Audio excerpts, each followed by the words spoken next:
पहले हमने करा calculation of interest on drawing में केस वन क्या था, एक लमसम अमाउंट है, कोई डेट ऑफ ड्राइंग्स गिवन नहीं है, तो हमने अज्यूम कर लिया कि drawings were made in the middle of the year.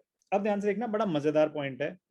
when same amount is withdrawn at regular intervals, A withdrew 500 per month in the beginning of every month, in the middle of every month, at the end of every month। Time period change हो जाएगा ना हर एक scenario में, तो ये case है when the same amount is withdrawn at regular intervals, period same होना चाहिए। अब इसमें सब केसेस हैं कि drawings are made monthly, quarterly और हाफ ईयरली।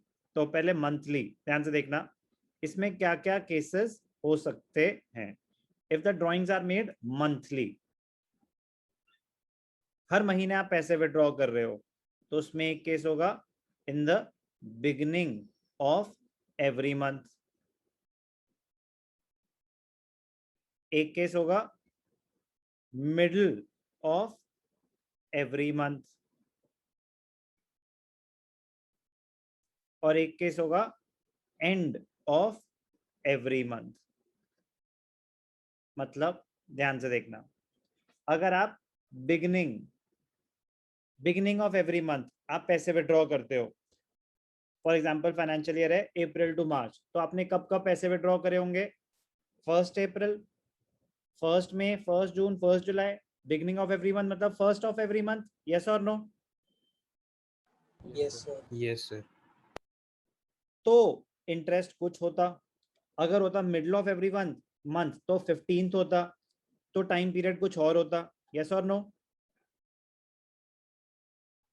यस और नो?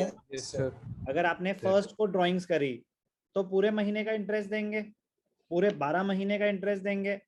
फिर एक एक, चलो अब ध्यान से देखना कि अगर बिगिनिंग ऑफ एवरी मंथ है तो टाइम पीरियड अलग हो जाएगा, मिडिल ऑफ एवरी मंथ है तो टाइम पीरियड अलग हो जाएगा, एंड ऑफ एवरी मंथ है तो टाइम पीरियड अलग हो जाएगा। एक एक करके समझते हैं कैसे अलग हो जाएगा। अगर आपने ड्राइंग्स करी होती beginning of every month, B withdrew 1000 per month, तो 1000 12 बारी उसने विड्रॉ करे every month in the beginning of every month for 12 months। Rate of interest is 10% per annum। Calculate interest on drawings। तो अगर आपने 1000 per month beginning of every month करे तो 12 बारी पैसे विड्रॉ करे होंगे। यस और नो? Yes sir. पहली ड्राइंग्स कब हुई होंगी? 1 अप्रैल, फिर 1 मई, 1 जून। लास्ट ड्राइंग ये हो गई आपकी फर्स्ट ड्राइंग, और ये हो गई आपकी लास्ट ड्राइंग। लास्ट ड्राइंग कब हुई होगी? 1 मार्च, लास्ट मंथ में। यस और no? Yes sir. Yes sir. जब आपने 1 अप्रैल को पैसे विड्रॉ करे, वो कितने महीने के लिए? यू उस पीरियड, उस साल में, जैसे मैंने अगर बैंक से 1 अप्रैल को लोन लिया तो मैं 12 महीने का इंटरेस्ट दूंगा। यस और नो? Yes sir. और अगर 1 मई को लिया होता तो 11 महीने का इंटरेस्ट देता। सेम रूल यहाँ पे भी अप्लाई होगा कि अगर आपने 1 अप्रैल को ड्राइंग्स करी थी तो 12 महीने का इंटरेस्ट देना पड़ेगा, फिर 1 मई को करी तो उस अमाउंट पे 11 महीने, फिर 10, फिर 9, 8, 7, 6, 5, 4, 3, 2, 1। तो जो लास्ट ड्राइंग करी हो 1 मार्च में करी, तो उस साल तो एक ही महीने के लिए अमाउंट आउटस्टैंडिंग रहा ना, तो सिर्फ 1 मंथ का इंटरेस्ट देंगे। तो एक एक करके 12 बारी आप इंटरेस्ट कैलकुलेट कर लो। ज्यादा टाइम तो नहीं लगेगा इसको कैलकुलेट करने में 12 बारी? लगेगा या नहीं लगेगा ज्यादा टाइम? सर लगेगा सर। बिल्कुल लगेगा। तो वो उन्होंने एक शॉर्टकट निकाला, ध्यान से देखना। शॉर्टकट क्या है? Average period method. ध्यान से देखना, क्या है फॉर्मूले का नाम? Average period method. Average period method कब अप्लाई हो सकता है? Only and only when the same amount is withdrawn at regular intervals. Amount भी सेम होना चाहिए, इंटरवल्स भी सेम होने चाहिए। तो फॉर्मूला क्या निकला एवरेज पीरियड मेथड का? हम क्या कैलकुलेट कर रहे हैं? Average period. कह रहे एक एक करके आपको इंटरेस्ट कैलकुलेट करने की जरूरत नहीं है, आप एवरेज पीरियड निकालो। एवरेज पीरियड का फॉर्मूला है months after first drawings plus months after last drawings divided by 2. Months after first drawing plus months after last drawing divided by 2. ये हो गया फॉर्मूला। अब अगर मंथली थी बिगिनिंग ऑफ एवरी मंथ, तो first drawing के बाद उस पीरियड में, 1 अप्रैल के बाद उस साल में कितने महीने बचे हैं रुशील? Sir 12 months। पूरे के पूरे। अगर बिगिनिंग ऑफ एवरी मंथ है तो फर्स्ट ड्राइंग के बाद तो आपके पास पूरे के पूरे 12 महीने बचे हैं। लास्ट ड्राइंग हुई थी 1 मार्च को। 1 मार्च के बाद उस पीरियड में कितने महीने बचे हैं? 1 month। 1 मंथ। तो months after first drawing plus months after last drawing divided by 2, तो 13/2 क्या आया? 6.5। क्या है ये? Average time period. तो टाइम पीरियड हमने मंथ्स में लिया है, तो ये निकला 6.5 मंथ्स।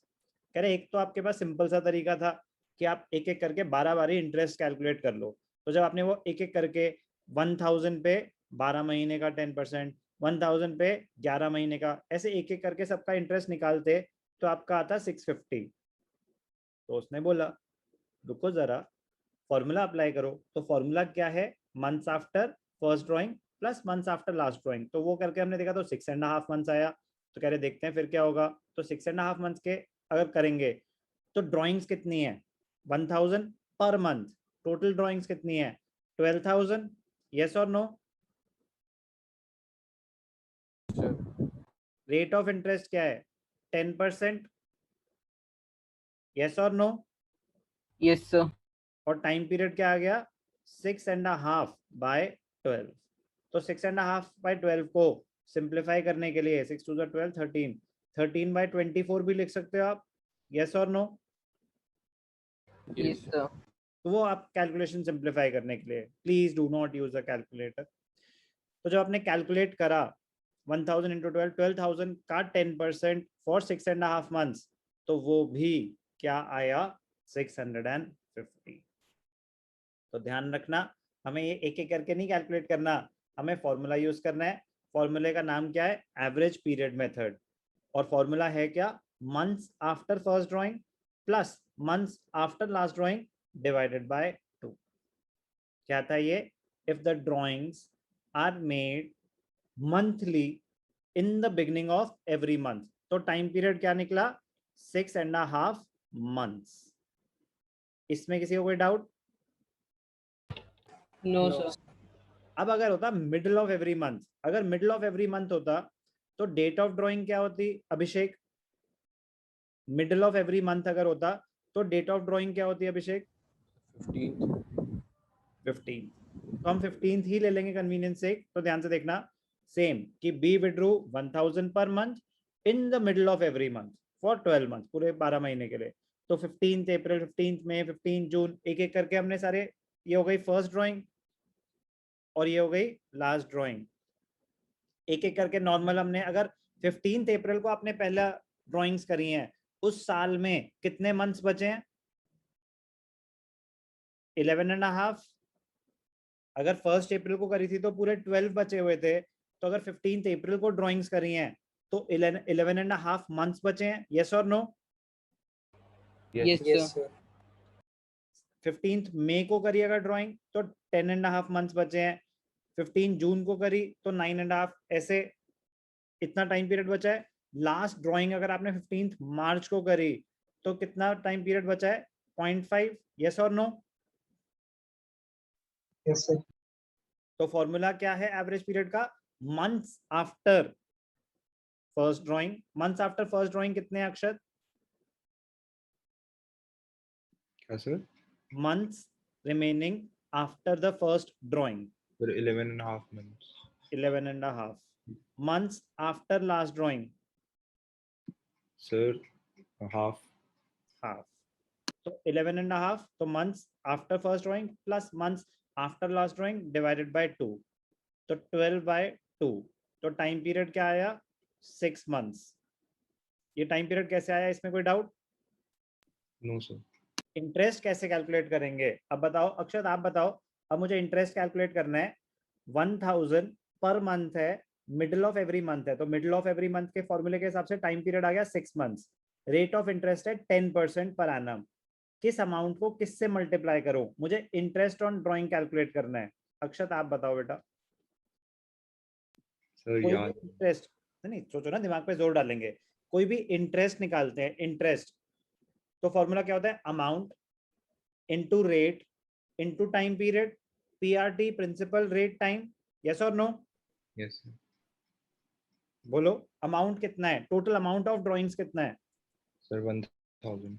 1000 है या 1000 पर मंथ है? Sir, 1000 per month. तो टोटल ड्राइंग्स कितनी हुई? Sir, 12,000. तो दिमाग पे जोर डालेंगे तो बहुत इजी है। तो 1000 इंटू 12, ये हो गया आपका अमाउंट ऑफ ड्राइंग्स। यस और no? Yes, sir. Rate of interest क्या है?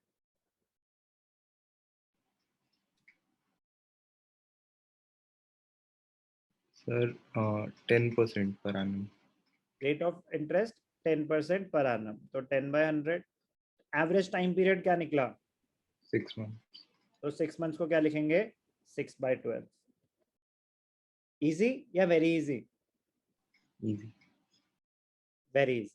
12,000 इंटू 10/100 इंटू 6/12। 10,000 का और 12,000 का 10% होता है 1200, 1200 का हाफ हो जाएगा 600। तो आपका इंटरेस्ट कितना निकला, 600। तो कितना आया था interest drawing, 600। Middle of every month, तो टाइम पीरियड कितना निकला, 6 मंथ्स। ये बात समझ आई कैसे निकला? Yes, sir. लास्ट केस क्या हो सकता है, मंथली में, end of every month. End of every month, तो अगर मनराज आप बताएंगे एंड ऑफ एवरी मंथ है अगर ड्राइंग्स, तो डेट ऑफ ड्राइंग्स क्या रहेंगी? Sir end of every month में